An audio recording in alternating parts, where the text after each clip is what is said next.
Metro 2033. The surface is dead. Moscow is just bones now. Radioactive, silent, and crawling with things that forgot how to be human. So the survivors went underground, into the metro tunnels, into the dark. And that's where the real horror begins. See, Metro 2033 isn't about monsters. Not really. It's about how humanity shrinks itself to fit into survival. About a boy named Artyom, a kid with wide eyes and a secret, one that could destroy what's left of everything. Every station is a kingdom now, a checkpoint, a cult, a prison. People worship broken machines, revive long-dead ideologies, and build societies out of whatever they can still remember. Nazis run one line, communists run another. And in between, cannibals, bandits, madness. To travel through it all is to walk through the warped skeleton of civilization, still twitching. But the real enemy isn't above ground. It's in your head. The dark ones are coming. Mutated, silent creatures with eyes that see more than just light. They speak without sound. They reach into you. And they want something. Artyom is sent to destroy them. Simple mission. Big gun. Go save your people.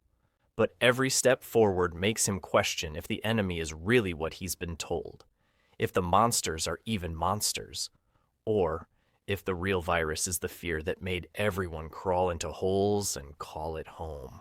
Metro 2033 isn't a horror story. It's a funeral march for trust, for truth, for everything noble that didn't fit inside the tunnels. You'll find shadows here, not just outside your flashlight beam, but in the way people trade bullets like currency. In the quiet rules that say, don't go to that station, they don't come back right. It's not about winning, no one's rebuilding the world. It's about decay in slow motion. The kind that doesn't scream, it whispers. Survive. And in the end, when Artyom finally faces what he was sent to destroy, he realizes he's already destroyed it. Because when you live in the dark long enough, you stop recognizing the light. The plague dogs. Rolf is drowning, but they keep bringing him back, because that's the experiment. That's the test. They drown him, resuscitate him, and do it again.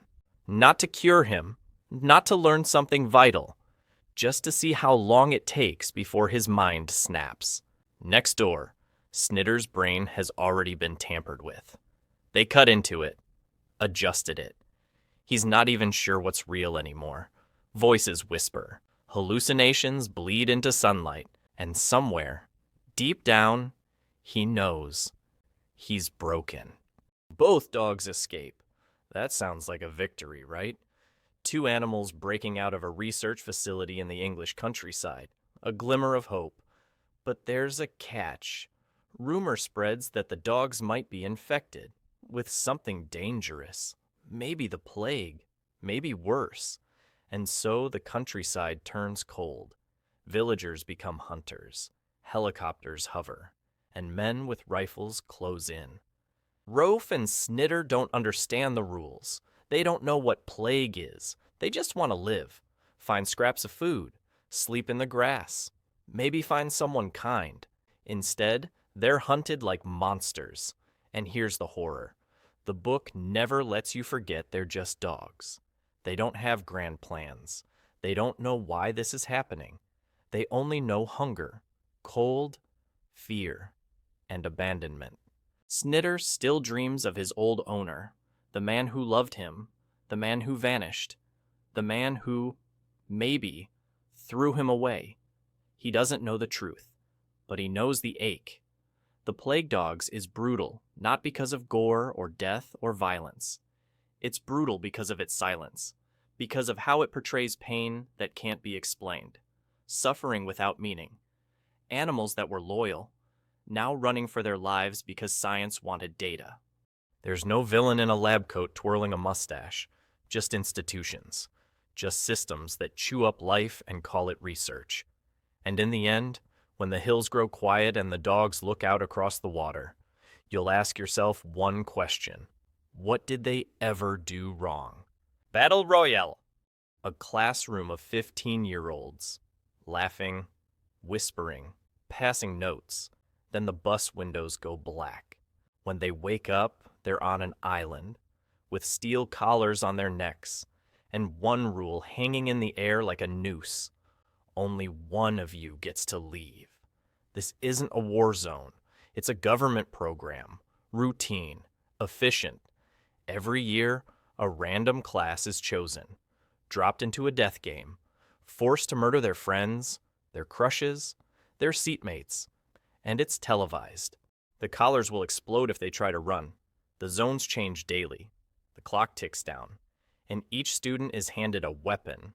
Could be a gun, could be a fork, could be a frying pan. Because this isn't about fairness. It's about obedience. Shuya just wanted to play guitar. Noriko had a quiet crush. Kiriyama is a sociopath with nothing behind his eyes but calculation. One by one, the island goes red. Some kids go feral. Others form alliances. Some pray. Some just sit down and wait for it to end. But the worst part isn't the killing. It's watching kindness unravel. Best friends hesitate. Lovers flinch. Cowards become kings. And heroes, they bleed first. Battle Royale isn't about who wins. It's about what breaks first, the body or the soul. It forces you to ask, what would you do? And you won't like the answer. Because this isn't fiction anymore. It's a mirror, one held up to every system that feeds you fear, every screen that turns suffering into spectacle, every rule that says, if you want peace, obey without question. Blindsight. We made contact. Not with flying saucers, not with peace signs. Just a flash in the sky, a signal. And then, silence. So we send a crew. A linguist who can't feel empathy. A biologist with multiple personalities. A soldier mostly made of metal. And a vampire. Yes, a vampire. Because in this future, they were real. Genetically revived apex predators, until we killed them off again when they became inconvenient. Now, we need them, because something is out there, and it does not think like us. Blindsight is pure brain twist horror, the kind where nothing is evil and everything is alien. The crew approaches the object, Rorschach, a nightmare of metal curling in on itself like a tumor in space, and what they find inside is worse than death. It's indifference. The creatures inside don't care about us. They don't hate us. They don't even recognize us as alive. Because intelligence, consciousness, empathy, these are human things. And maybe completely unnecessary. The big question of Blindsight is chilling. What if sentience is a glitch? What if awareness is just mental static? A biological fluke that makes us inefficient, emotional, and ultimately doomed. The aliens out there, they think faster, react better, adapt quicker, because they don't think at all.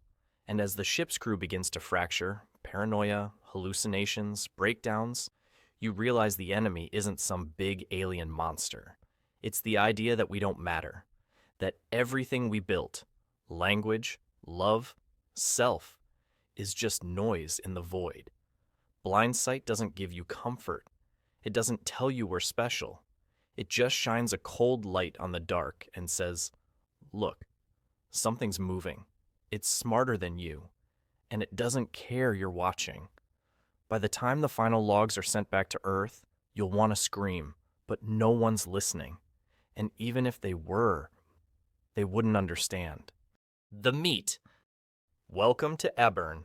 The town's quiet, gray, miserable, but every single person here eats meat. Only meat. There are no plants, no farms, just slabs. Endless red slabs. Because meat isn't just food anymore. It's religion, it's law, it's survival. And those who refuse it, they're outcasts, filthy, dangerous, possibly even heretics. But here's what no one says out loud. No one knows where the meat comes from. There's a facility, big, sealed, industrial. Workers go in, trucks come out, And the butchers, the priests of this town, guard it with a fervor that looks more like fanaticism than faith. And then one man gets curious. Thomas, a slaughter man with doubts, a flicker of guilt, a whisper of morality, and like a bone jammed in the throat of the system, he starts asking questions. That's when the town starts to rot. What meat does so well is weaponize normal. It takes the simple act of eating and stretches it into a cultural horror show, where your dinner plate is sacred, your appetite is enforced, and compassion is treason. When you learn what the meat actually is, you don't gasp, you gag, because it's not just about cannibalism.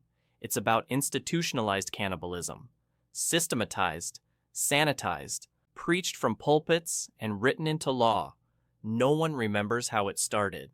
They just know that stopping it would collapse everything. The horror of meat isn't the blood, it's the obedience.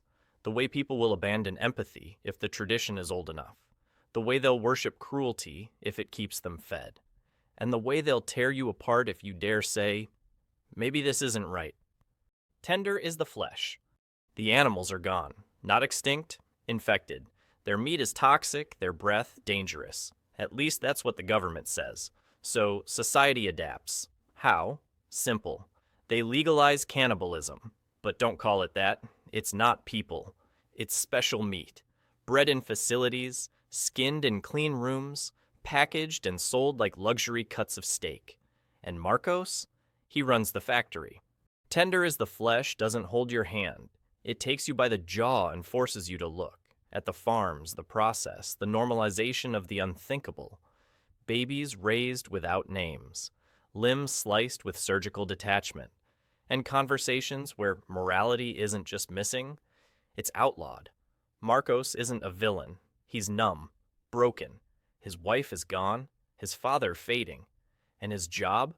Pretending he's still human while handling corpses that talk. Until one day, he's given a gift. A female specimen, alive, breathing, meant for consumption. But Marcos doesn't butcher her. He hides her, feeds her, talks to her, and eventually loves her. Or thinks he does, because in this world, even love is warped. Even kindness comes with cost. And when the system finds cracks, it doesn't repair them, it punishes. The brilliance of this book isn't the shock, it's the ease, the way people adjust, how quickly the horror becomes protocol, how language erases empathy, units instead of humans, processing instead of murder.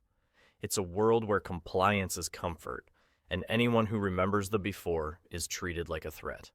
By the final page, you'll feel sick, not just at what Marcos does, but at how much of our world is already there, how profit so easily replaces principle, how language can wash blood clean, how love can still be twisted by a system that eats everything, even hope. The Salammbô. Carthage is burning, not yet in flames, but something worse, a rot from within. Gold spills through the streets, perfume hangs in the air, and corpses, so many corpses, stack up in the corners like forgotten trophies. This isn't a war, this is a massacre dressed like opera, and at the center of it stands Salammbô, daughter of a high priest, a living idol draped in silk and ritual, untouchable, unreal. But one man stares too long. Matho, a mercenary, raised by blood, fueled by madness. He sees her and loses his soul. He storms the temple, touches the sacred veil, and suddenly, religion, politics, lust, and vengeance all twist together like a poison snake. What follows is war, but not the kind you've seen. Here, soldiers fight for gods they barely understand. Cities burn over jewels. Thousands die for pride. And blood seeps into wine as feasts continue. Because in this world, violence isn't horror, it's art. Flaubert didn't write Salammbô to comfort. He wrote it to intoxicate. Every sentence drips with color, with detail, with cruelty. Limbs are hacked off like sculpture. Elephants scream as they're set on fire, and the sacred is always just a breath away from the obscene. Matho is deranged. Salammbô is a symbol. And the gods? They never answer. The darkest part isn't the death. It's that all of this, every ritual, every atrocity, every drop of spilled blood, is done in the name of order. Because when civilization becomes theater, cruelty becomes choreography, and you clap without even realizing it. By the end, Salammbô returns to the temple. The city chants, the blood still dries, and the veil is lifted one final time. But don't blink, because that moment, gorgeous, grotesque, glorious, isn't meant to be understood, only witnessed, and then forgotten, like all things holy. All tomorrows. The human race leaves Earth. We spread across the stars, colonize, thrive, adapt. We become 1,000 versions of ourselves, some with gills, some with wings, some who no longer even look human. And for a moment, it feels like we've made it. Then the Q arrive, an alien empire, not evil, just methodical. They don't want to destroy us. They want to improve us. They tear through the galaxy like gardeners. They don't conquer. They re-engineer. Each branch of humanity is rewritten like clay, and the results are horrifying. One race becomes limbless breeders, grown like crops. Another is fused with dirt, fed through roots. One species is redesigned to love their masters, while others are turned into blind worms, fattened for slaughter. But the Q don't hate us. They think they're helping. And that's the horror. All Tomorrows is a cosmic tragedy told across 1 billion years, a history of suffering, of unnatural evolution, of beings who once called themselves human, now staring blankly into red suns with no memory of Earth. But here's the twist. They don't die, not all of them. Some adapt, endure, rebel, and in time, after the Q vanish, after eons of pain, a few descendants remember, not who they were, but that they were. The story isn't about survival, it's about transformation, about what happens when your body, your culture, your soul is rewritten so many times that nothing original remains, except the urge to know. If you like this, there's more on the way. Don't forget to subscribe.